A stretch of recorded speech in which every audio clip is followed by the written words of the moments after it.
জেলিফিশের একটি বিশাল ঝাঁক যেন চোখে আঙ্গুল দিয়ে দেখিয়ে দিল প্রাকৃতিক পরিবর্তন কতটা অপ্রত্যাশিত ও বিধ্বংসী হতে পারে। সম্প্রতি ফ্রান্সের অন্যতম বৃহত্তম পরমাণু বিদ্যুৎ কেন্দ্র গ্র্যাভলাইন্স অচল হয়ে পড়েছে শুধু জেলিফিশের অতর্কিত আক্রমণে। নিরাপত্তা ও প্রযুক্তিগত দিক থেকে অন্যতম সেরাই বিদ্যুৎ কেন্দ্রকে স্তব্ধ করে দিয়েছে একদল সামুদ্রিক প্রাণী।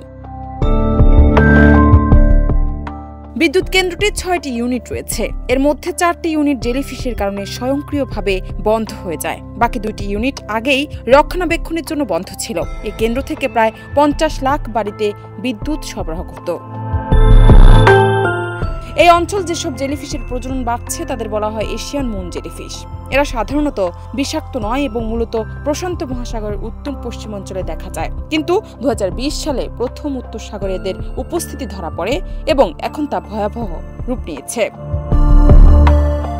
এই জেলিফিশগুলো কেবল পরমাণু কেন্দ্রের ফিল্টারেই নয়, জাহাজের ট্যাঙ্কারেও ঢুকে পড়েছে, যার ফলে তারা এক অঞ্চল থেকে অন্য অঞ্চলে দ্রুত ছড়িয়ে পড়ছে।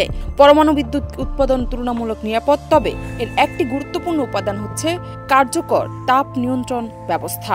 সেই ব্যবস্থায় সামান্য বিঘ্ন বড় বিপর্যয়ের সম্ভাবনা তৈরি করতে পারে। গ্র্যাভলাইন্স বিদ্যুৎ কেন্দ্রে বড় কোনো দুর্ঘটনা না ঘটলেও এই ঘটনাটি একটি সতর্কবার্তা। একদিকে যেমন দেখা যাচ্ছে প্রযুক্তির সীমাবদ্ধতা, অন্যদিকে প্রকৃতির প্রতিশোধ স্পৃহা যেন আরও বেশি বাস্তব হয়ে উঠেছে। এই ধরনের ঘটনা নতুন নয়। চীন, জাপান এবং ভারতের কিছু বন্দর ও বিদ্যুৎ কেন্দ্রেও জেলিফিশের কারণে কার্যক্রমে বিঘ্ন ঘটেছে। বিশেষত উষ্ণ জলবায়ু অঞ্চলগুলোতে এই সমস্যা আরও প্রকট হচ্ছে। জান্নাত নিপু, দেশ রূপান্তর।